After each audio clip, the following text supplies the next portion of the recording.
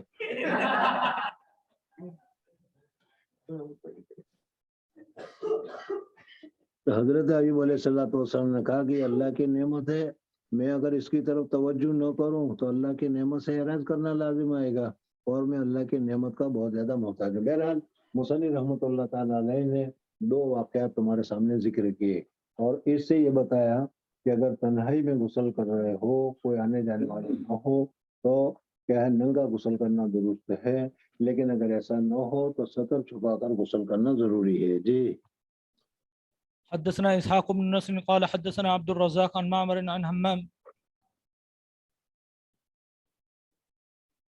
کیا ہوا؟ باب التستر فی الغسل عند الناس۔ چل اب حدیث چپ پڑھی ہے تو پوری کر لیں، ڈبل پڑھ لیں، کیا فرق پڑے گا؟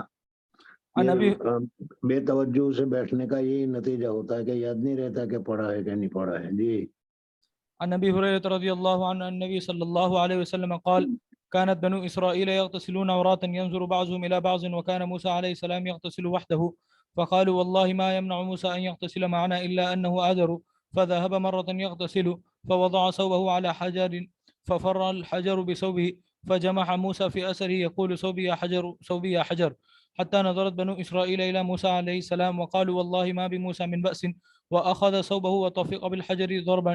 وقال أبو هريرة رضي الله عنه والله إنه لندب بالحجر 6 أو 7 ضربا بالحجر. وعن أبي هريرة رضي الله عنه عن النبي صلى الله عليه وسلم قال بين أيوب يغتسل عريانا فخر عليه جراد من ذهب فجعل أيوب يحتثي في ثوبه فناداه ربه يا أيوب ألم أكن أغنيتك عما ترى قال بلى وعزتك ولكن لا غنى عن بركتك. ورواه إبراهيم عن موسى بن عقبة عن صفوان عن عطاء بن يسار عن أبي هريرة رضي الله عنه عن النبي صلى الله عليه وسلم قال بين أيوب يغتسل عريانا.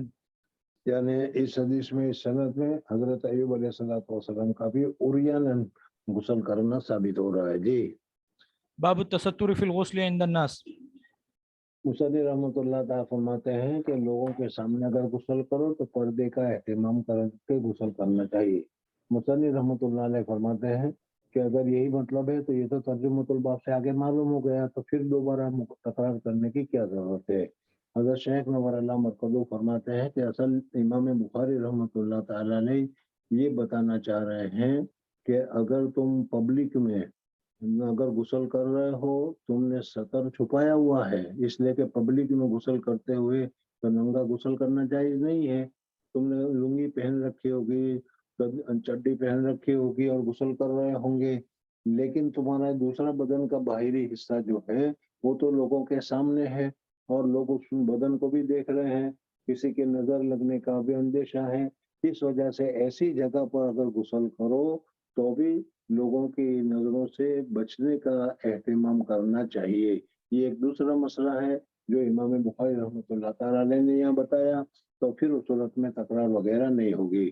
مثلا یہ ہے کہ ہم لوگ اگر کیا ہے کسی نل کے اوپر غسل کر رہے ہیں تو پھر اس صورت میں کیا ہے وہاں کچھ آڑ ایسی کر لینی چاہیے کہ دوسرے آدمی نہ دیکھیں۔ حضور اکبر صلی اللہ علیہ وسلم فتح مکہ کے موقع پر مکہ مکرمہ تشریف لے گئے، اور وہاں پر حضور اکبر صلی اللہ علیہ وسلم نے قیام فرمایا، اور پھر اس وقت حضور اکبر صلی اللہ علیہ وسلم پردہ کر رہے تھے، اور اس وقت حضور اکبر صلی اللہ علیہ وسلم کے غسل کرنے کی جگہ کا ایک چادر کے ذریعے سے پردہ کیا گیا تھا۔ تو معلوم ہوا کہ اگر کیا ہے کھلے میں غسل کر رہے ہو تو لوگوں کی نظروں سے اپنے جسم کو بچانا اچھا ہے، افضل ہے، بہتر ہے۔ اس وجہ سے التستر فی الغسل عند الناس کا ترجمہ ثابت ہو گیا۔ جی حدثنا عبد الله بن مسلمة عن مالك عن أبي النضر مولى عمر بن عبيد الله أن أبا مرة مولى أم هاني بنت أبي طالب أخبره أنه سمع أم هاني یہ ام ہانی یعنی حضرت علی رضی اللہ تعالیٰ عنہ کی یہ بہن ہے، اور حضرت ابو طالب کی یہ بیٹی ہے۔ یہ حضور اکبر صلی اللہ علیہ وسلم فتح مکہ پر مکہ کے لیے جب تشریف لے گئے تو حضرت ام ہانی حضور اکبر صلی اللہ علیہ وسلم کے پاس تشریف لے گئی۔ جس وقت حضرت ام ہانی حضور اکبر صلی اللہ علیہ وسلم کے پاس تشریف لے گئی اس وقت حضور اکرم صلی اللہ علیہ وسلم غسل فرما رہے تھے اور اپنے جسمانی پردے کے علاوہ بھی ایک دوسرا پردہ چادر سے کیا ہوا تھا، جس سے امام بخاری رحمۃ اللہ تعالیٰ علیہ یہ ترجمہ ثابت کرنا چاہ رہے ہیں۔ تو بہرحال حضرت ام ہانی گئی اور جا کر انہوں نے حضور اکرم صلی اللہ علیہ وسلم سے پوچھا جی أنه سمع أم هانٍ بنت أبي طالب رضي الله عنها تقول ذهبت إلى رسول الله صلى الله عليه وسلم عام الفتح فوجدته يغتسل وفاطمة تستره فقال یعنی وہ جو پردہ جو تھا اس میں حضرت فاطمہ رضی اللہ تعالیٰ عنہ جو تھی انہوں نے وہ چادر پکڑ رکھی تھی اور اس وقت چادر کی وجہ سے حضور اکرم صلی اللہ علیہ وسلم جو غسل کر رہے تھے، خود حضور صلی اللہ علیہ وسلم نے سطر تو چھپا ہی رکھا تھا، لیکن بدن کا دوسرا حصہ جو تھا، اوپری حصہ جو تھا، وہ بھی لوگوں سے چھپا ہوا تھا جی۔ فقال من هذه فقلت أنا أم هانين. حدثنا عبدان قال أخبرنا عبد الله قال أخبرنا سفيان عن الأعمش عن سالم بن أبي الجعد عن كريب عن ابن عباس رضي الله عنهما عن ميمونة رضي الله عنها قالت سترت النبي صلى الله عليه وسلم وهو يغتسل من الجنابة فغسل يديه ثم صب بيمينه على شماله فغسل فرجه وما أصابه ثم مسح بيده على الحائط أو الأرض ثم توضأ وضوءه لصلاة غير رجليه ثم أفاض على جسده الماء ثم تنحى فغسل قدميه تابعه ابو عوانة وابن فضیل فی الستر۔ مصنف رحمۃ اللہ تعالیٰ علیہ نے یہاں پر یہ حدیث ذکر کی، یہ حدیث بھی پہلے تمہارے سامنے ذکر ہو چکی ہے کہ حضرت میمونہ رضی اللہ تعالیٰ عنہ حضور اکرم صلی اللہ علیہ وسلم کا ایک غسل کا طریقہ بتاتے ہیں، اور ایک حضرت عائشہ صدیقہ رضی اللہ تعالیٰ عنہ جو ہے وہ بھی غسل کا ایک طریقہ بتاتے ہیں، اور دونوں میں فرق یہ ہے کہ حضور اکرم صلی اللہ علیہ وسلم نے جب وضو کیا تو اس وقت حضرت عائشہ صدیقہ رضی اللہ تعالیٰ عنہ فرماتی ہیں کہ حضور اکرم صلی اللہ علیہ وسلم نے پاؤں مبارک بھی دھو لیے، اور حضرت میمونہ رضی اللہ تعالیٰ عنہ فرماتی ہیں کہ حضور اکرم صلی اللہ علیہ وسلم نے جب وضو کیا اس کو پاؤں نہیں دھوئے، غسل کر لیا اور غسل سے فارغ ہو گئے، پھر اس کے بعد حضور اکرم صلی اللہ علیہ وسلم نے پاؤں دھوئے۔ یہ حدیث پہلے گزری تھی اور اس میں بتایا تھا کہ جس جگہ پر مائع مستعمل جمع ہوتا ہو وہاں پر اگر تم پاؤں دھو گے تو پھر وہ پانی میں پاؤں پڑیں گے، اس لیے پاؤں پھر دھونے پڑیں گے، گندے ہو جائیں گے، پھر دھونے پڑیں گے۔ اور اگر کوئی غسل خانہ ایسا ہے کہ جس میں پانی جمع نہیں ہوتا اور پانی نکل جاتا ہے تو ایسے وقت میں پاؤں دھو گے تو مائع مستعمل میں نہیں پڑیں گے، تو اس کو کیا ہے پاؤں کو دھو لینا چاہیے۔ یہ مسئلے پر یہ حدیث تمہارے سامنے گزری تھی۔ حضرت عائشہ صدیقہ رضی اللہ تعالیٰ عنہ کے یہاں جو غسل خانہ تھا وہ پانی فوراً نکل جایا کرتا تھا، اور حضرت میمونہ رضی اللہ تعالیٰ عنہ کے یہاں جو غسل خانہ تھا وہ پانی ذرا آہستہ نکلتا تھا، یہ نہیں کہ وہیں جمع رہتا تھا، بلکہ شروع میں تو جمع رہتا تھا، پھر تھوڑی دیر کے بعد وہ آہستہ آہستہ چھوٹی جگہ ہوگی، اس وجہ سے آہستہ آہستہ وہاں سے پانی نکل جایا کرتا ہوگا۔ تو حضور اکرم صلی اللہ علیہ وسلم کیا، بہرحال یہاں پر حضرت میمونہ رضی اللہ تعالیٰ عنہ فرما رہی ہے کہ حضور اکرم صلی اللہ علیہ وسلم غسل کر رہے ہیں، سطر تو حضور اکرم صلی اللہ علیہ وسلم کا چھپا ہوا ہوتا ہی تھا، لیکن اس کے باوجود حضرت میمونہ رضی اللہ تعالیٰ عنہ فرماتے ہیں کہ ایک دوسرا پردہ کیا ہوا تھا تاکہ کوئی اچانک آ جائے تو وہ حضور اکرم صلی اللہ علیہ وسلم کے جسم اتھر وغیرہ کو نہ دیکھ سکے جی۔ باب اذا احتلمت المرأة۔ حدثنا عبد الله بن يوسف قال أخبرنا مالك عن هشام بن عروة عن أبيه عن زينب بنت أبي سلمة عن أم سلمة أم المؤمنين رضي الله عنها أنها قالت جاءت أم سليم امرأة أبي طلحة إلى رسول الله صلى الله عليه وسلم فقالت يا رسول الله إن الله لا يستحيي من الحق هل على المرأة من غسل إذا هي احتلمت؟ فقال رسول الله صلى الله عليه وسلم نعم إذا رأت الماء۔ یہ حدیث بھی پہلے تمہارے سامنے گزر گئی تھی کہ حضور اکرم صلی اللہ علیہ وسلم سے کیا ہے بہت ہی شرمیلی باتیں جو ہے، شرم والے مسائل بھی انصار عورتیں پوچھنے میں شرم نہیں کرتی تھی، اس وجہ سے ایسے مسائل بھی ادب کے ساتھ احترام کے ساتھ پوچھ لیے جانا چاہیے اور پوچھنا چاہیے، یہ پہلے گزر چکا تھا۔ اور آج جو مسئلہ بیان فرما رہے ہیں اس میں ہے کہ جب عورت کو احتلام ہو تو پھر اس صورت میں اس کو غسل کرنا چاہیے، یا غسل کرنا یا عورت کو احتلام ہو یا نہیں ہوتا ہے، اس مسئلے کو یہاں پر ذکر کیا۔ یہ مسئلہ بھی پہلے بتا دیا تھا کہ احتلام جو ہوتا ہے عامتاً شیطان کے اثرات کی وجہ سے ہوتا ہے، اور حضور اکرم صلی اللہ علیہ وسلم کی ازواج مطہرات کو اللہ تبارک و تعالیٰ نے شیطانی اثرات سے بچایا ہے، اس وجہ سے ازواج مطہرات کو احتلام نہیں ہوتا۔ لیکن اس میں سوال یہ پیدا ہوتا ہے کہ حضور اکرم صلی اللہ علیہ وسلم کے پاس حضرت عائشہ صدیقہ رضی اللہ تعالیٰ عنہ کے علاوہ دوسری عورتیں وہ آئی تھی، وہ سب کے سب پہلے شادی شدہ تھی. جس وقت وہ شادی شدہ تھی اس وقت کی حالت کے اعتبار سے تو ان کو احترام ہونا چاہیے. جیسے حضرت ام سلمہ رضی اللہ تعالیٰ عنہ وغیرہ ہیں کہ وہ پہلے ابو سلمہ سے انہوں نے نکاح کیا تھا، بچے بھی ہو گئے تھے، پھر اخیر میں حضور اکرم صلی اللہ علیہ وسلم کے ساتھ ان کا نکاح ہوا. تو اس وقت اس جواب میں بتایا تھا کہ اللہ جل جلالہ نے مرد میں حرارت اور گرمی زیادہ رکھی ہے، عورت میں اللہ تبارک و تعالیٰ نے حرارت اور گرمی ذرا سے کم رکھی ہے مقدار کے اعتبار سے. اسی وجہ سے مرد کے حرارت کی وجہ سے اس کے خصوصیتیں اللہ تبارک و تعالیٰ نے باہر رکھے ہیں، اور عورت کے خصوصیتیں اللہ تبارک و تعالیٰ نے بدن ہی میں رکھے ہیں. بہرحال دوسری وجہ یہ ہے کہ عورت کو ہر مہینے حیض آتا رہتا ہے، اور اس حیض کی وجہ سے اس کی گرمی نکل جایا کرتی ہے. اس وجہ سے بھی ان کو احترام نہیں ہوتا. مطلب کہ عورتوں کو احترام بہت کم ہوتا ہے، بعضوں کو تو زندگی میں کبھی نہیں ہوتا اور بعضوں کو ہوتا ہے. یہاں پر یہ مسئلہ بتایا کہ اگر خواب میں عورت دیکھے کہ وہ جمع کرا رہی ہے اور اس کو احتلام ہو جائے تو اس صورت میں اگر منی کا خروج ہو تو اس کے اوپر غسل کرنا فرض ہوگا، اور اگر منی کا خروج نہ ہو تو پھر غسل کرنا فرض نہیں ہوگا. اس مسئلے کو یہاں پر ذکر کیا گیا ہے. جی باب عرق الجنوب وأن المسلم لا ينجس.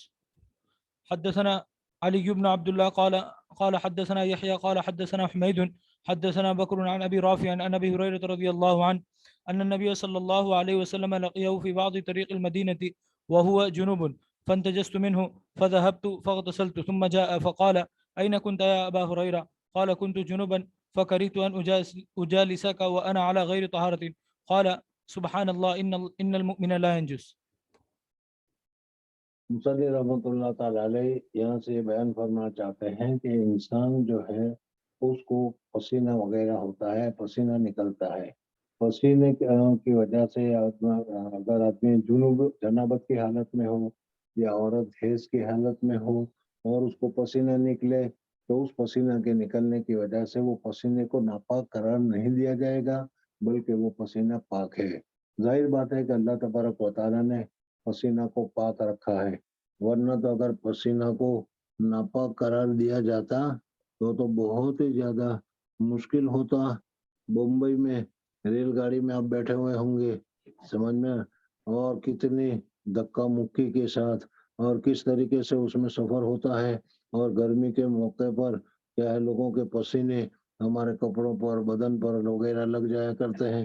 تو اگر یہ ناپاک ہوتا تو بڑا مشکل ہوتا. بہرحال پسینے کا حکم لعاب کا حکم ہے، جس کا لعاب پاک ہے اس کا پسینہ بھی پاک ہے. اس وجہ سے انسان کا لعاب پاک ہے تو اس کا پسینہ بھی پاک ہوگا. اس وجہ سے اگر پسینہ کسی کا لگ جائے یا اپنا پسینہ ہو وہ پسینہ ناپاک نہیں ہے، اس کو ناپاک سمجھنے کی ضرورت نہیں ہے. ہاں، غسل کی وجہ سے انسان کے بدن پر ایک ناپاکی کا شروع ہوتا ہے، حدث کا ایک شروع ہوتا ہے، لیکن اس حدث کے شروع ہونے کی وجہ سے ہاتھ کو ناپاک یا گندا قرار دیا جائے، بدن کو ناپاک یا گندا قرار دیا جائے، یہ بات نہیں ہے. وہ نجاست حکمی ہے. جب یہ بات سمجھ میں آ گئی تو یہاں پر ایک واقعہ ذکر کیا جا رہا ہے کہ حضرت ابو ہریرہ رضی اللہ تعالیٰ عنہ حضور اکرم صلی اللہ علیہ وسلم کے مدرسے کے طالب علم تھے، اصحاب صفہ میں تھے، اور حضرت ابو ہریرہ رضی اللہ تعالیٰ عنہ کو ایک مرتبہ احتلام ہو گیا. شادی نہیں کی تھی، احتلام ہو گیا، اور احتلام ہونے کے بعد وہ بازار میں کسی چیز کو لینے کے لیے چلے گئے. جب بازار میں گئے تو انہوں نے ان کو حضور اکرم صلی اللہ علیہ وسلم سامنے نظر آئے. حضرت ابو ہریرہ رضی اللہ تعالیٰ عنہ ڈر گئے کہ میں تو ابھی غسل بھی نہیں کیا، ناپاک ہوں، اور حضور اکرم صلی اللہ علیہ وسلم مل گئے. اور ظاہر بات ہے کہ حضور اکرم صلی اللہ علیہ وسلم کے ساتھ جو تعلق تھا اس تعلق کی وجہ سے حضور اکرم صلی اللہ علیہ وسلم حضرت ابو ہریرہ سے ملیں گے، ملاقات کریں گے، اور حضور اکرم صلی اللہ علیہ وسلم پاک ہے اور میں ناپاک ہوں. اس وجہ سے حضرت ابو ہریرہ رضی اللہ تعالیٰ عنہ کیا ہے حضور اکرم صلی اللہ علیہ وسلم سے ملنے سے کترانے لگے. لیکن حضور اقدس صلی اللہ علیہ وسلم نے حضرت ابو ہریرہ کو بلا لیا اور حضرت ابو ہریرہ رضی اللہ تعالیٰ عنہ کے ہاتھ کو حضور اقدس صلی اللہ علیہ وسلم نے پکڑ لیا. بہرحال حضور اقدس صلی اللہ علیہ وسلم کے ساتھ حضرت ابو ہریرہ رضی اللہ تعالیٰ عنہ اس حالت میں کہ وہ غسل کے محتاج ہیں اور حضور اقدس صلی اللہ علیہ وسلم نے ان کے ہاتھ کو پکڑ رکھا ہے. لیکن اب کیا کر سکتے تھے؟ لیکن وہ انتظار میں رہے کہ جہاں حضور اقدس صلی اللہ علیہ وسلم مجھے چھوڑے تو میں جلدی سے بھاگوں اور یہاں سے چلا جاؤں اور جا کر غسل کر لوں اور غسل کرنے کے بعد پھر حضور اقدس صلی اللہ علیہ وسلم کے پاس آؤں بیٹھوں. وہ حضور صلی اللہ علیہ وسلم مجھے ہاتھ لگایا تو کوئی پریشانی کی بات نہیں ہے. اس وجہ سے جہاں حضور اقدس صلی اللہ علیہ وسلم نے ان کے ہاتھ کو چھوڑا وہ چپکے سے سرک گئے اور سرکنے کے بعد جلدی سے جا کر انہوں نے غسل کیا اور غسل کر کے واپس آئے. حضور اقدس صلی اللہ علیہ وسلم نے حضرت ابو ہریرہ سے کہا کہ ابو ہریرہ کہاں چلے گئے تھے تم؟ تو کہا کہ یا رسول اللہ صلی اللہ علیہ وسلم میں جنوبی تھا، غسل نہیں کیا تھا، اس وجہ سے میں جلدی سے گیا اور غسل کر کے آ گیا اور میں نہیں چاہتا تھا کہ میرے گندے اور ناپاک جسم کو آپ کا مبارک ہاتھ لگے، اس وجہ سے میں چلا گیا. تو اس وقت حضور اقدس صلی اللہ علیہ وسلم نے فرمایا المسلم لا ینجس، مسلمان ناپاک نہیں ہوتا. اس وجہ سے اگر اس کے مثلا تم نے پیشاب کیا ہے، تم نے پاخانہ کیا ہے تو ایک حدث ہے، ناپاکی ہے مانوی طور پر جو تمہارے بدن کو لگ گئی، لیکن تمہارا ہاتھ یا تمہارا بدن جو ہے وہ گندا یا ناپاک قرار نہیں دیا جائے گا. اس وجہ سے اگر تم کو احتلام کی ضرورت پیش آ گئی، احتلام ہو گیا، احتلام ہونے کی وجہ سے غسل کی ضرورت تو ہو گئی، لیکن تمہارا ہاتھ پاک ہے، تمہارا پاؤں پاک ہے، تمہارا بدن پاک ہے، اس وجہ سے المسلم لا ینجس، مسلمان ناپاک نہیں ہوتا، فکر کرنے کی ضرورت نہیں ہے. جی باب الجنب یخرج ویمشی فی السوق وغیرہ. اگر ایسا ہوتا ناپاک ہوتا تو احتلام کی حالت میں، حیض کی حالت میں پھر عورت بدن ناپاک ہو گیا، جو کپڑے پہنے وہ کپڑے ناپاک ہو گئے، جو جگہ بیٹھی وہ جگہ ناپاک ہو گئی تو پھر معاملہ بڑا مشکل ہو جاتا. اس وجہ سے اللہ تبارک و تعالیٰ نے فرمایا کہ المسلم لا ینجس. جی باب الجنب یخرج ویمشی فی السوق وغیرہ. وقال عطاء یحتجم. یہی صاحب مسئلہ بتا رہے ہیں کہ اگر جنوبی غسل بیوی کے ساتھ جمع کیا ہے پھر ابھی تک غسل نہیں کیا اور غسل نہ کرنے کی شکل میں، دیکھو مسئلہ یاد رکھ لو کہ فوراً غسل کر لینا افضل ہے، بہتر ہے. لیکن اگر کسی نے افضل اور بہتر پر عمل نہیں کیا اور فوراً غسل نہیں کیا تو اچھا یہ ہے کہ اس جگہ کو دھو لو، وضو کر لو اور وضو کر کے سو جاؤ اور پھر تاخیر سے غسل کرنا ہے تو تاخیر سے غسل کر سکتے ہو. جنوبی آدمی اگر غسل نہ کرے اور اتنی تاخیر کرے کہ جس کی وجہ سے نماز اس کے اوپر قضا ہو جائے تو پھر اس صورت میں ایسے جنوبی کے گھر سے فرشتے نکل جاتے ہیں اور فرشتے داخل نہیں ہوتے.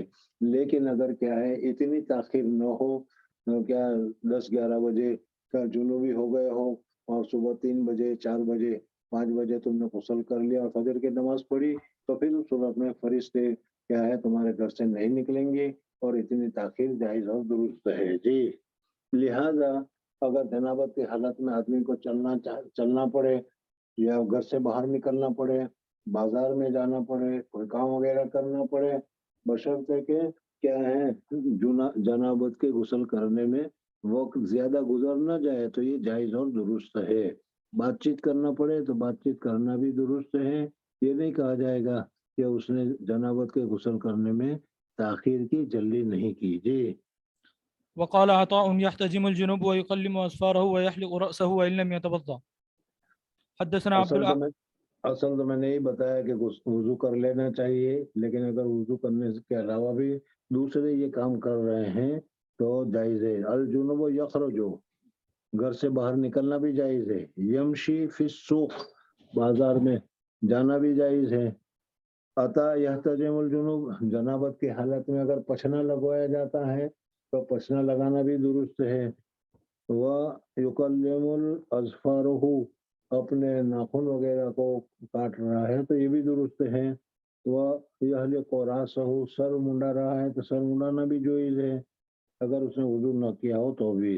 جی حدثنا عبد الأعلى بن حماد قال حدثنا يزيد بن زريع قال حدثنا سعيد عن قتادة أن أنس بن مالك رضي الله عنه حدثهم أن النبي الله صلى الله عليه وسلم كان يطوف على نسائه في الليلة الواحدة مصنف رحمۃ اللہ تعالیٰ علیہ نے جنابت کی حالت میں چلنا، جنابت کی حال میں بولنا وغیرہ کے ثبوت کے لیے، دلیل کے لیے یہ حدیث ذکر کی کہ حضور اکرم صلی اللہ علیہ وسلم جب کبھی سفر میں جانا ہوتا تھا، حضور اکرم صلی اللہ علیہ وسلم جب حج کے لیے تشریف لے جاتے تھے یا ایسا کوئی موقع ہوتا تھا تو پھر اس وقت میں ایک دن ایسا رکھا تھا حضور اکرم صلی اللہ علیہ وسلم نے کہ تمام بیویوں کے ساتھ حضور اکرم صلی اللہ علیہ وسلم جمع کرتے تھے تاکہ عورتوں کا حق بھی ادا ہو جائے اور آدمی کو بھی کیا پریشانی وغیرہ نہ ہو۔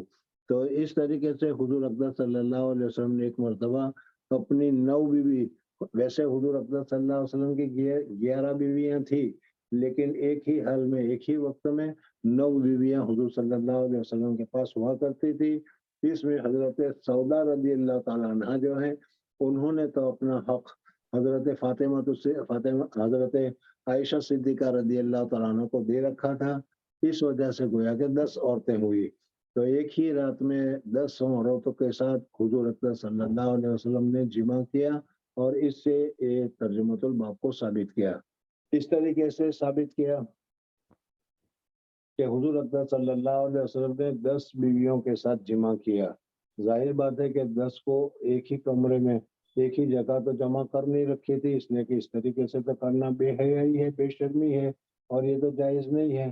ہر ایک عورت اپنے اپنے گھر میں تھی، اپنے اپنے جگہ میں تھی اور حضور اکرم صلی اللہ علیہ وسلم نے اس عورت کے ساتھ جمع کیا، جمع کرنے کے بعد دوسری عورت کے گھر گئے، دوسری عورت کے ساتھ جمع کیا، تیسری عورت کے پاس گئے، وہاں جمع کیا۔ تو اس طریقے سے غسل کی حالت میں ایک جگہ سے نکل کر دوسری جگہ تک چلنا ثابت ہو گیا۔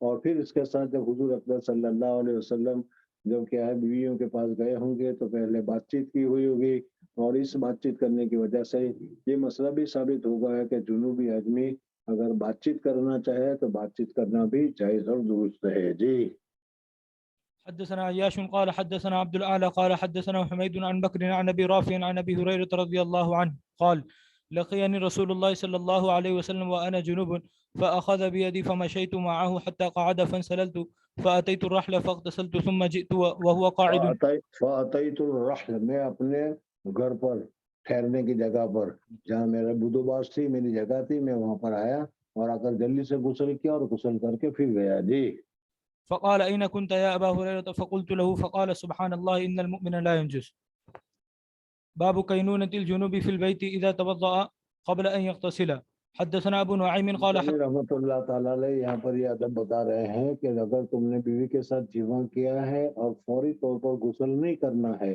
تو پھر اس صورت میں کیا کرو، استنجا کر لو، اس جگہ کو دھو لو اور وضو کر لو اور وضو کرنے کے بعد پھر سو جاؤ تاکہ کیا ہے فی الجملہ کچھ طہارت پر تمہارا سونا ہو، اس لیے کہ مکمل تو پاک ہوں گے نہیں لیکن فی الجملہ طہارت ہوگی اور پھر جب تم اٹھو صبح تو اس کو غسل کر لینا۔ جی حدثنا ابو نعيم قال حدثنا هشام وشيبان عن يحيى عن ابي سلمة قال سألت عائشة أكان النبي صلى الله عليه وسلم يرقد وهو جنب قالت نعم ويتوضأ۔ ظاہر بات ہے کہ یہ مسئلے حضرت ازواج مطہرات ہی جانتی ہے، ازواج مطہرات ہی سمجھتی ہے، اس لیے حضرت عائشہ صدیقہ رضی اللہ تعالیٰ عنہ سے پوچھا کہ کبھی کوئی ایسا واقعہ ہوا ہے کہ حضور اکرم صلی اللہ علیہ وسلم نے جمع کیا ہو اور فوراً غسل نہیں کیا ہو تو کیا کرتے تھے؟ حضرت عائشہ صدیقہ رضی اللہ تعالیٰ عنہ نے بتایا کہ ہاں ایسا ہوتا تھا تو حضور اکرم صلی اللہ علیہ وسلم اس جگہ کو دھو لیتے تھے، وضو کرتے تھے اور وضو کر کے آرام فرمایا کرتے تھے۔ جی باب نوم الجنوب حدثنا قتيبة بن سعيد قال حدثنا الليث عن نافع عن ابن عمر رضي الله عنهما أن عمر بن الخطاب رضي الله عنه سأل رسول الله صلى الله عليه وسلم أيرقد أحدنا وهو جنوب قال نعم إذا توضأ أحدكم فليرقد وهو جنوب۔ حضرت عمر رضی اللہ تعالیٰ عنہ فرماتے ہیں کہ حضرت عمر فاروق رضی اللہ تعالیٰ عنہ نے حضور اکرم صلی اللہ علیہ وسلم سے سوال پوچھا کہ یا رسول اللہ صلی اللہ علیہ وسلم بیوی کے ساتھ کیا جمع کیا جائے اور فوراً غسل نہیں کیا جائے تو بغیر غسل کے لیٹنا جائز ہے کہ نہیں؟ حضور اکرم صلی اللہ علیہ وسلم نے فرمایا کہ ہاں جائز ہے، اس جگہ کو دھو لو، وضو کر لو اور وضو کر کے لیٹ جاؤ۔ جی باب الجنوب يتوضأ ثم ينام حدثنا يحيى بن بكير قال حدثنا الليث قال حدثنا الليث عن عبيد الله بن ابي جعفر عن محمد بن عبد الرحمن عن عروة عن عائشة رضي الله عنها قالت كان النبي صلى الله عليه وسلم إذا أراد أن ينام وهو جنب غسل فرجه وتوضأ للصلاة. حدثنا موسى بن إسماعيل قال حدثنا جويرة عن نافع عن عبد الله بن عمر رضي الله عنهما قال استفتى عمر النبي صلى الله عليه وسلم أينام أحدنا وهو جنوب قال نعم إذا توضأ. حدثنا عبد الله بن يوسف قال أخبرنا مالك عن عبد الله بن دينار عن عبد الله بن عمر رضي الله عنهما أنه قال ذكر عمر بن الخطاب لرسول الله صلى الله عليه وسلم أنه تصيبه الجنابة من الليل فقال له رسول الله صلى الله عليه وسلم توضأ واغسل ذكرك ثم نم. باب کیا یہ 3-4 حدیثیں پڑھی اس میں کچھ کہنے کی ضرورت ہے؟ وہ تو بتا دیا. باب اذا التقى الختانان. مصنف رحمۃ اللہ تعالیٰ علیہ اب یہاں سے ایک دوسرا مسئلہ بیان کرتے ہیں کہ اذا التقى الختانان، ابتدائی زمانے میں اگر مرد اور بیوی کے ساتھ جمع کر رہا ہے، جمع کرنے میں اگر منی کا خروج نہ ہو اور جمع بند کر دیا جائے تو غسل کرنا واجب نہیں تھا. الماء یعنی واجب ہوگا غسل من خروج الماء، پانی کے نکلنے پر، لیکن اگر پانی نہ نکلے تو غسل کرنا ضروری نہیں تھا.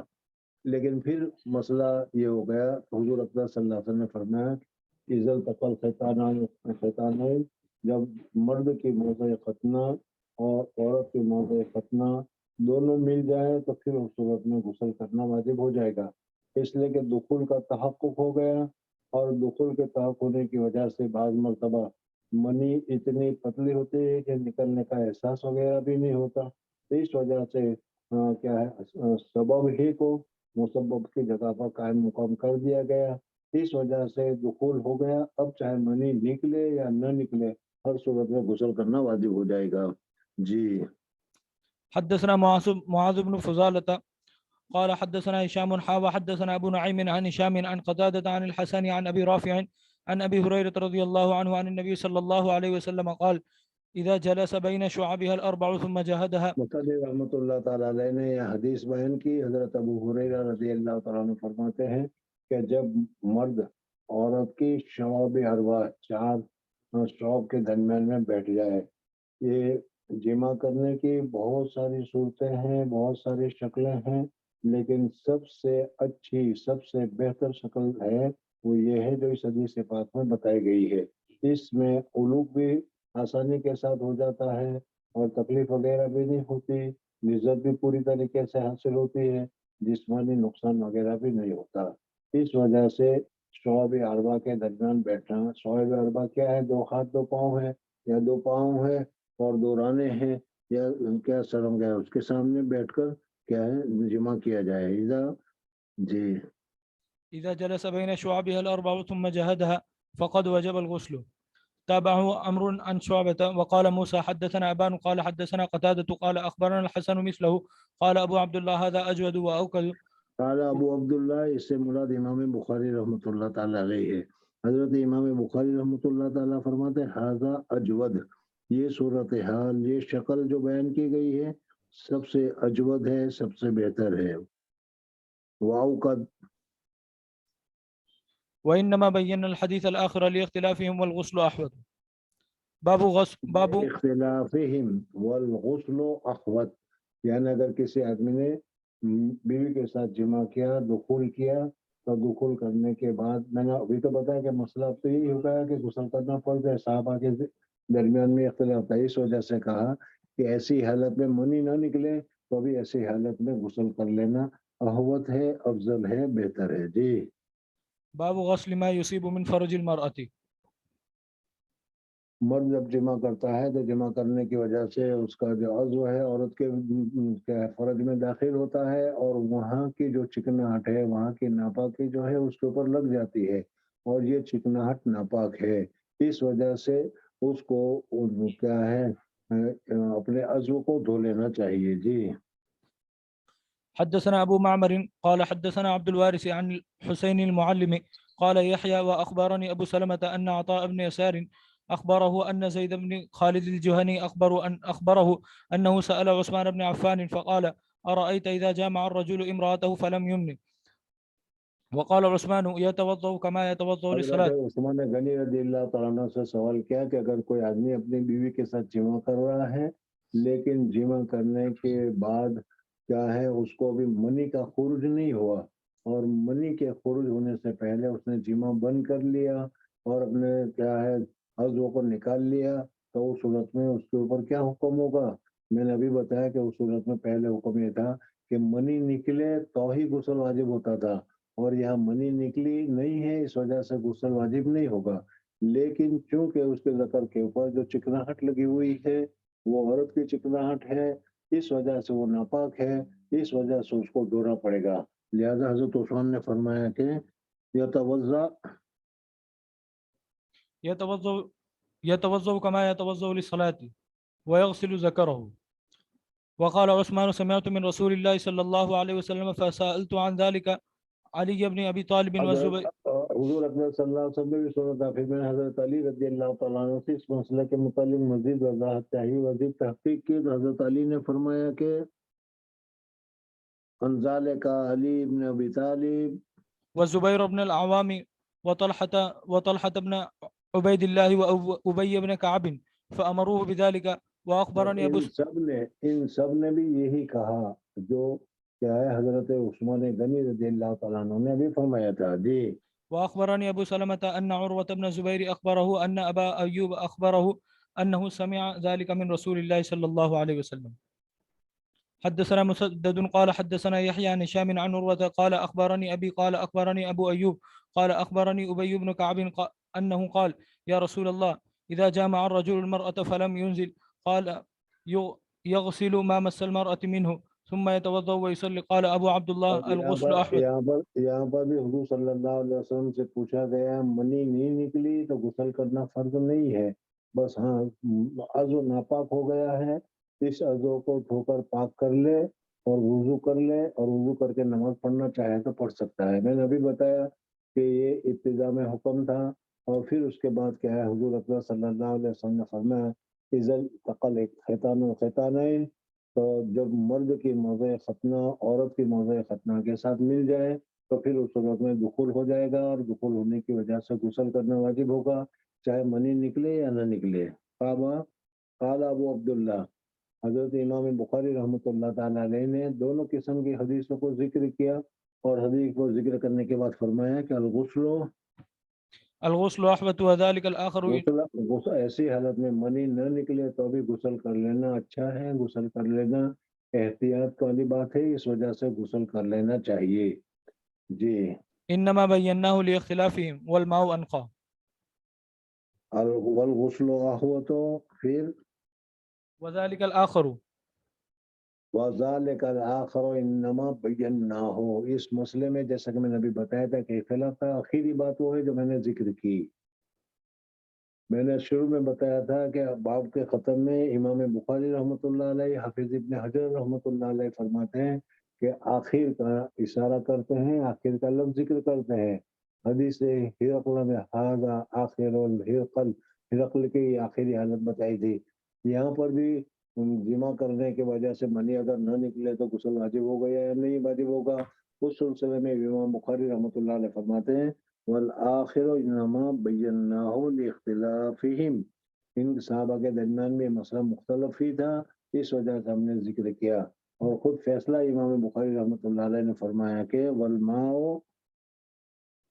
والماء انقى، پانی انقا صاف کرنے والا ہے، پاکیزہ کرنے والا ہے، اس وجہ سے پانی کا استعمال کرنا چاہیے. بسم الله الرحمن الرحيم. كتاب الحيض. وقول الله تعالى ويسألونك عن المحيض قل هو أذى فاعتزلوا النساء في المحيض ولا تقربوهن حتى يطهرن فإذا تطهرن فأتوهن من حيث أمركم الله إن الله يحب التوابين ويحب المتطهرين. مصنف رحمۃ اللہ تعالیٰ علیہ اب یہاں سے غسل کے بیان میں ایک وجہ حیض وغیرہ کا ہونا، عورت کو نفاس وغیرہ کا آنا، یہ دو چیزیں ہیں جو صرف عورتوں کے ساتھ خاص ہے اور اس کی وجہ سے بھی عورت ناپاک ہو جاتی ہے اور اس سے اس کو پاک ہونا ضروری ہے. تو مصنف رحمۃ اللہ تعالی علیہ نے حیض کے مسئلے کو تمہارے سامنے ذکر کیا. حیض کے معنی سیلان کے ہیں، بہنے کے ہیں. چونکہ عورت کے شرمگاہ سے ایک خون آتا ہے جو رحمدانی سے آتا ہے. اصل میں رحمدانی میں اللہ تبارک و تعالی نے صلاحیت رکھی ہے بچے کے پیدا ہونے کی، اور اس کے لیے اس میں ایگ آتا ہے. اگر اس ایگ کا استعمال ہو گیا تو بچے کا تولد ہوتا ہے، اور اگر ایگ کا استعمال نہ ہوا تو پھر وہ ایگ کیا ہوتا ہے، خون کے ذریعے سے باہر نکل جاتا ہے اور پھر نیا ایگ اس میں آتا رہتا ہے. ایک ترتیب ہے اللہ تبارک و تعالیٰ کی. اور یہ حیض حضرت حوا علیہ السلام کے زمانے سے شروع ہوا. اللہ تبارک و تعالیٰ شر و برانگیزت درا خیر و نہا باشد، فارسی میں تم نے سنا ہوگا کہ اللہ تبارک و تعالیٰ اگر کوئی بری چیز کو بھی بتاتے ہیں تو اس میں بھی ہمارے لیے خیر ہوتی ہے، ہمارے لیے بھلائی ہوتی ہے. حضرت حوا علیہ السلام نے حضرت آدم علیہ السلام کو آمادہ کیا، اور عامتاً ایسا ہوتا ہی ہے کہ مرد نہیں چاہتا ہے لیکن عورت اس کو آمادہ کرتی ہے. تو حضرت حوا نے حضرت آدم علیہ السلام کو اس درخت کے کھانے پر آمادہ کیا، جس کی وجہ سے حضرت آدم علیہ السلام نے غلطی سے وہ درخت کا پھل کھا لیا. اللہ تبارک و تعالیٰ نے ان کو جنت سے نکلنے کا حکم دے دیا. اللہ تبارک و تعالیٰ نے انسان کو پیدا ہی کیا تھا دنیا کے لیے، اس لیے ان کو دنیا میں تو اترنا ہی تھا، یہ سبب بن گیا. بہرحال تو اس وجہ سے اللہ تبارک و تعالیٰ نے عورتوں کے لیے یہ مشقت، عورتوں کے لیے یہ تکلیف اللہ تبارک و تعالیٰ نے پیدا فرما دی. عورتوں کو حیض کے دنوں میں جو تکلیف ہوتی ہے، اور اسی طریقے سے بچہ کے پیدا ہونے میں جو تکلیف ہوتی ہے، اس تکلیف کا تصور مرد نہیں کر سکتا، بلکہ مرد اس کو تحمل بھی برداشت بھی نہیں کر سکتا. یہ اللہ تبارک و تعالیٰ نے عورت ہی کو یہ صلاحیت اور استعداد دے رکھی ہے. بہرحال تو انہوں نے حضرت آدم علیہ السلام کو ورغلایا تھا، اس وجہ سے اللہ تبارک و تعالیٰ نے اس کو جاری کیا. تو حیض کی ابتدا حضرت حوا علیہ السلام جب دنیا میں تشریف لائی اس وقت سے شروع ہوئی، اور رہتے دنیا تک یہ سلسلہ اور یہ چیز باقی رہے گی. عورت کے اندر تو اللہ تبارک و تعالیٰ نے بچے کے پیدا کرنے کی جو صلاحیت رکھی ہے، اس صلاحیت کی علامت اور نشانی ہے یہ حیض. عورت کے بلوغت کی نشانی بھی یہ حیض ہے. بہرحال امام بخاری رحمۃ اللہ تعالیٰ علیہ اس حیض کے متعلق ذکر کر رہے ہیں کہ اس حیض کے احکام کیا ہے. حیض کی حالت میں جمع کرنا جائز رکھنا، اور حیض کی حالت میں عورت کے ساتھ رہنا، بود و باش اختیار کرنا جائز ہے یا جائز نہیں ہے، ان مسائل کو تمہارے سامنے ذکر کرتے ہیں. یہودیوں کے یہاں جب عورت کو حیض آ جاتا ہے تو اس عورت سے بالکل قطع تعلق اختیار کر لیتے ہیں. نہ اس کے ہاتھ کا کھانا، نہ اس کے ہاتھ کا پینا، نہ اس کو گھر میں رکھنا، نہ اس کی بات کرنا. بس ان کو بالکل کیا ہے، ایک اجنبی سی اس کو بنا کر چھوڑ دیا جاتا ہے، اور وہ الگ رہتے ہیں. نہ تو اس کے ساتھ جمع کرتے ہیں، نہ ہاتھ لگاتے ہیں، نہ بات کرتے ہیں، نہ ساتھ میں سوتے ہیں، نہ اس کے ہاتھ کا پکایا ہوا کھاتے ہیں. بہرحال ہمارے یہاں کے جو ہنود ہیں وہ بھی تقریباً بنو اسرائیل ہی کی قوم ہے. بہرحال بنو اسرائیل ہی کی طرح کرتے ہیں، اور وہ لیکن فرق صرف اتنا ہے کہ 2 دن 3 دن بس وہ کیا ہے، کھانے پینے میں، کچن میں پکانے میں وغیرہ جانے سے منع کرتے ہیں، اور 3 دن کے بعد پھر کوئی حرج کی بات نہیں ہے. اللہ جل جلالہ امن والوں نے ہمیں جو دین عطا فرمایا وہ دین مکمل ہے، کامل ہے. اس میں جو احکامات ہیں وہ بھی سب سے زیادہ کامل اور بہتر ہیں. اس وجہ سے اللہ تبارک و تعالیٰ نے ہمیں یہ حکم دیا کہ عورت کو حیض آئے، وہاں سے لے کر حیض سے فارغ ہو جائے، وہاں تک بیوی سے جمع کرنا یہ تو ناجائز ہے. لیکن اس جمع کے علاوہ دوسرے سارے کام سمجھ میں اس کے بدن سے یا اس کے ہاتھ سے فائدہ اٹھانا جائز اور درست ہے. حضور اکرم صلی اللہ علیہ وسلم اعتکاف کرتے تھے، اور اعتکاف میں حضور اکرم صلی اللہ علیہ وسلم اپنے گھر میں حضرت عائشہ کا جو کمرہ تھا دیوار سے لگا ہوا، تو اس میں سر باہر کر دیتے تھے۔ حضرت عائشہ صدیقہ رضی اللہ تعالیٰ عنہ حضور صلی اللہ علیہ وسلم کے سر میں کنگھی بھی کر دیتی تھی، تیل وغیرہ بھی لگا لیا کرتی تھی، تو حالانکہ وہ حالت حیض میں ہوتی تھی، تو معلوم ہوا کہ حالت حیض میں عورت سے دوسری ساری خدمتیں لینا، کھانا پکانا، اس کے ساتھ بیٹھنا، حتیٰ کہ اس کے ساتھ لیٹنا بھی جائز اور درست ہے۔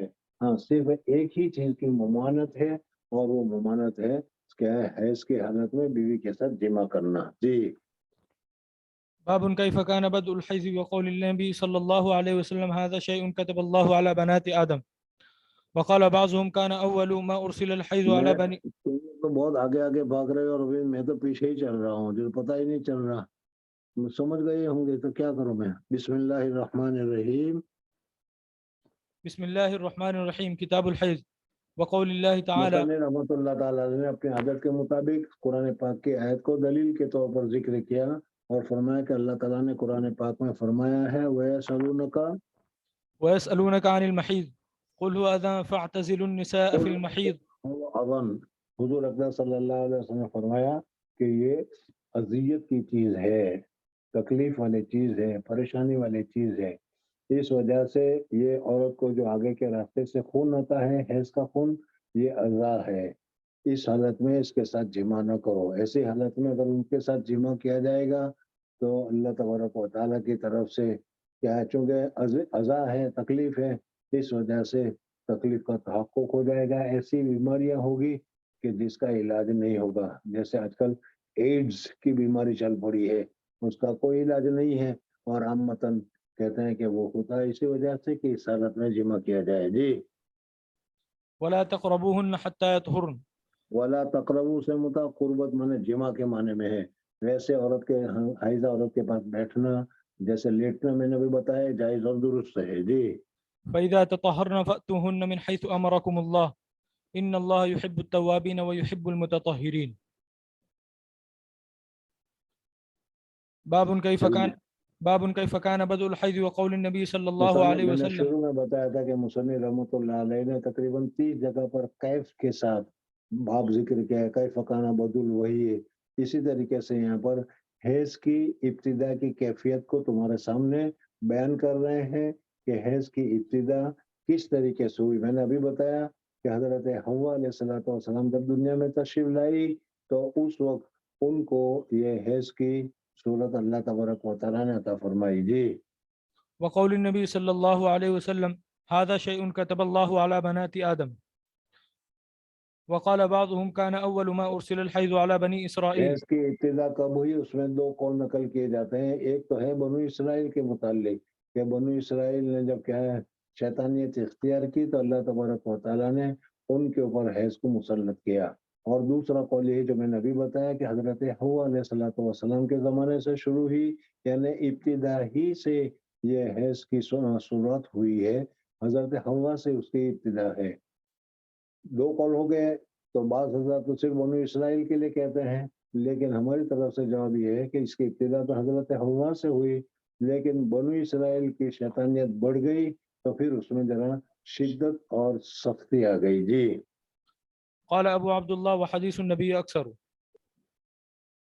حدثنا علي بن عبد الله قال حدثنا سفيان قال سمعت عبد الرحمن بن القاسم قال سمعت القاسم يقول سمعت عائشة تقول خرجنا لا نرى إلا الحج فلما كنا بسرف حست فدخل علي رسول الله صلى الله عليه وسلم وأنا أبكي فقال ما لك أنفست قلت نعم قال إن هذا أمر كتب الله على بنات آدم فأقضي ما يقضي الحاج غير أن لا تطوفي بالبيت۔ یا مصنف رحمۃ اللہ تعالیٰ نے قال ابو عبداللہ یعنی امام بخاری کہتے ہیں وہ حدیث النبی صلی اللہ علیہ وسلم اکثر ہو، اور حضور اکرم صلی اللہ علیہ وسلم کی حدیث جو ہے اکثر ہے۔ کیا مطلب ہے اس کا؟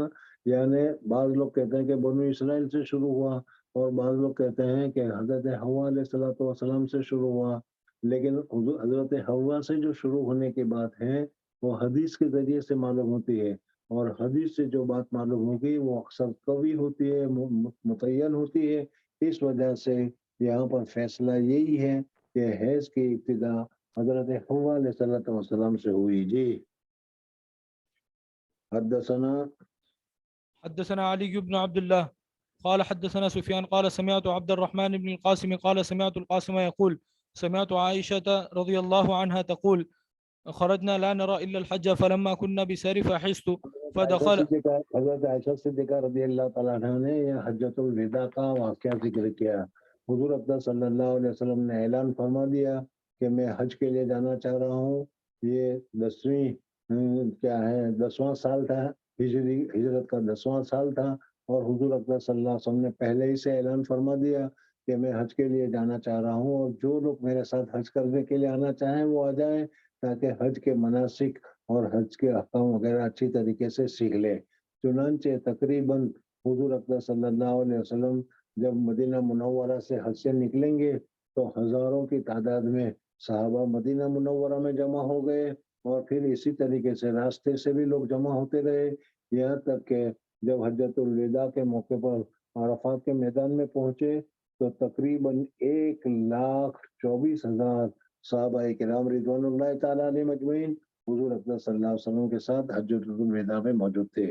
اسی حجۃ الوداع کے موقع پر حضرت عائشہ صدیقہ رضی اللہ تعالیٰ عنہ اور حضرت عائشہ صدیقہ رضی اللہ تعالیٰ عنہ کے ساتھ ساتھ دوسری تمام ازواج مطہرات جو حیات تھی وہ سب کے سب حضور اقدس صلی اللہ علیہ وسلم کے ساتھ حج فرض ادا کرنے کے لیے تشریف لے گئی، اور حضور اقدس صلی اللہ علیہ وسلم نے ایک ہی حج مدینہ منورہ آنے کے بعد یہ حج ایک ہی مرتبہ کیا ہے، اور اس کے علاوہ حضور اقدس صلی اللہ علیہ وسلم نے دوسرا کوئی حج مکہ سے تو کیا ہوگا وہ تو معلوم نہیں، لیکن مدینہ منورہ سے حضور صلی اللہ علیہ وسلم نے ہی ایک حج کیا ہے.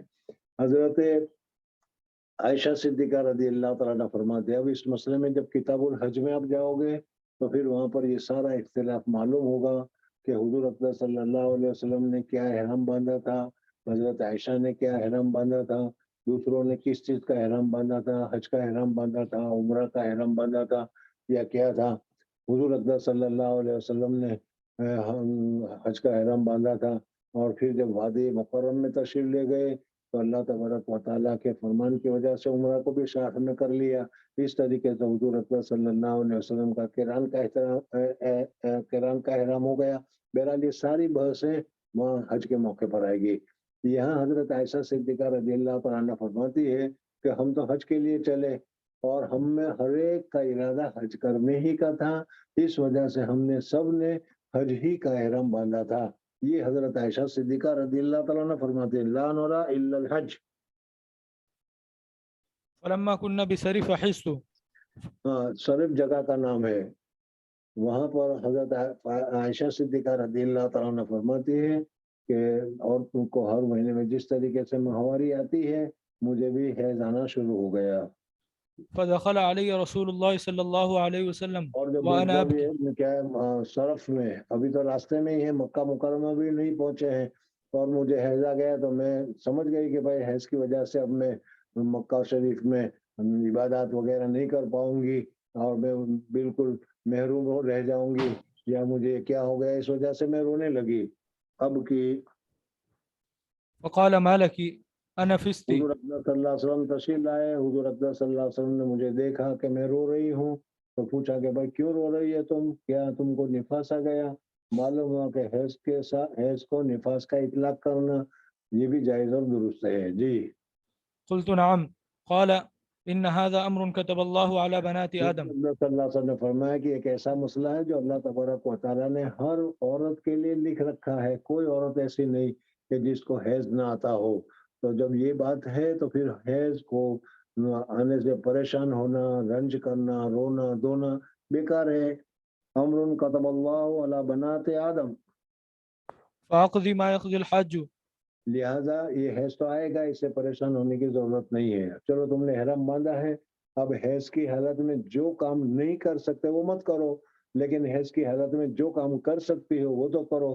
حیض کی حالت میں مسجد حرام میں داخل ہونا، مسجد میں داخل ہونا جائز نہیں ہے، لیکن عرفات کے میدان میں جانا، مینا میں جانا اور تسبیحات وغیرہ پڑھنا، دعا وغیرہ کرنا یہ سب جائز ہے، تو یہ کام تم کرتے رہو. جی غیر اللہ تطوفی بالبیت. قالت وضحى رسول الله صلى الله عليه وسلم عن نسائه بالبقر. اب اس کے بعد پورا حج کا معاملہ ہو گیا، اور پھر جب کیا یوم النحر آیا تو حضور اکبر صلی اللہ علیہ وسلم نے اپنی ازواج مطہرات کی طرف سے ایک گائے کی قربانی کی۔ دیکھو حضور اکبر صلی اللہ علیہ وسلم سے گائے کی قربانی ثابت ہے جی۔ وضحى وضحى رسول الله صلى الله عليه وسلم عن نسائه بالبقر. باب غسل الحائض رأس زوجها وترجيله. حیض کی حالت میں اگر عورت اپنے شوہر کی خدمت کرنا چاہے تو خدمت بھی کر سکتی ہے، بدن کو ہاتھ بھی لگا سکتی ہے، سر بھی دھو سکتی ہے، سر میں کنگھی وغیرہ بھی کر سکتی ہے، جائز اور درست ہے جی۔ حدثنا عبد الله بن يوسف قال أخبرنا مالك عن هشام بن عروة عن أبي عن عائشة رضي الله عنها قالت كنت أرجل رأس رسول الله صلى الله عليه وسلم وأنا حائض. حدثنا إبراهيم بن موسى قال أخبرنا هشام بن يوسف أن ابن جريج أخبرهم قال أخبرني هشام بن عروة عن عروة أنه سئل أتخدمني الحائض أو تدن مني المرأة وهي جنوب فقال عروة یعنی حائضہ عورت خدمت کر سکتی ہے، حائضہ عورت مرد کے پاس بیٹھ سکتی ہے، فرمایا کہ ہاں جائز ہے، سب کو جو صرف جمع کرنا منع ہے جی۔ فقال عروة كل ذلك علي هين وكل ذلك تخدمني وليس على أحد في ذلك بأس. أخبرتني عائشة رضي الله عنها أنها كانت ترجل رسول الله صلى الله عليه وسلم وهي حائض ورسول الله صلى الله عليه وسلم حينئذ مجاور في المسجد يدني حضور لها. اکبر صلی اللہ علیہ وسلم مسجد میں معتکف ہوتے تھے، مجاور ہوتے تھے اور سر میں دھویا کرتی تھی جی۔ يدني لها رأسه وهي في حجرها فترجله وهي حائض. چلنا پڑھنا۔ باب قراءة الرجل في حجر امرأته وهي حائض. وكان أبو وائل يرسل خادمه وهي حائض إلى أبي رزين فتأتيه بالمصحف فتمسكه بعلاقته. مصنف رحمۃ اللہ تعالیٰ علیہ یہاں سے ایک دوسرا مسئلہ یہ بتا رہے ہیں کہ حائضہ عورت وہ خود تو قرآن پاک کی تلاوت کرنا جائز نہیں ہے اس وجہ سے کہ وہ حیض میں ہے۔ اسی طریقے سے حائضہ عورت قرآن پاک کو چھونا چاہے تو چھو بھی نہیں سکتی۔ ہاں کوئی کسی چیز کے ذریعے سے درمیان میں اس کو کپڑا بھی لے لیا ہو یا کیا ہے کوئی دوسری کاغذ وغیرہ درمیان میں لے لیا ہو اور پھر اس کے ذریعے سے پکڑے تو یہ جائز و درست ہے۔ اور پیٹی میں قرآن پاک رکھا ہوا ہے، ہمارے یہاں کی عورتیں تو اتنی احتیاط کرتی ہے کہ حائضہ ہونے کی حالت میں اس پیٹی کو بھی ہاتھ نہیں لگانا چاہتی یا پیٹی کو بھی ہاتھ نہیں لگاتی، کہتے ہیں نا یہ جائز نہیں ہے۔ نہیں، پیٹی کو تو ہاتھ لگا سکتی ہے، قرآن پاک کو براہ راست چھونا یہ جائز نہیں ہے۔ اگر کوئی آدمی شوہر عورت کے پاس بیٹھا ہوا ہو یا عورت کی گود میں اس نے سر رکھا ہوا ہو اور قرآن پاک کی تلاوت کرے تو یہ تلاوت کرنا بھی جائز ہے۔ عورت خود تلاوت نہیں کر سکتی لیکن دوسرا آدمی اگر تلاوت کرے تو یہ جائز اور درست ہے جی۔ وكان أبو وائل يرسل خادمه وهي حائض إلى أبي رزين ابو وائل جو ہے اپنے خادمہ کو بھیجتے تھے کہ جب قرآن یہاں سے قرآن لیا ہو تو وہ قرآن لاتی تھی، لیکن یہ کہ ظاہر بات ہے کہ حائضہ عورت کے لیے قرآن پکڑنا منع ہے، لیکن غلاف میں ہو یا کپڑے کے آڑ کے ذریعے سے ہو تو یہ جائز اور درست ہے جی۔ فتأتيه بالمصحف فتمسكه بعلاقته. حدثنا أبو نعيم الفضل بن دكين سمع زهيرا عن منصور بن أبي صفية أن أمه حدثته أن عائشة رضي الله عنها حدثتها أن النبي صلى الله عليه وسلم كان يتكئ في حجري وأنا حائض ثم يقرأ القرآن. باب من سمى النفاس حيزا. حدثنا المكي. بس کو جب تم سب گئے ہو تو جانے دو پھر۔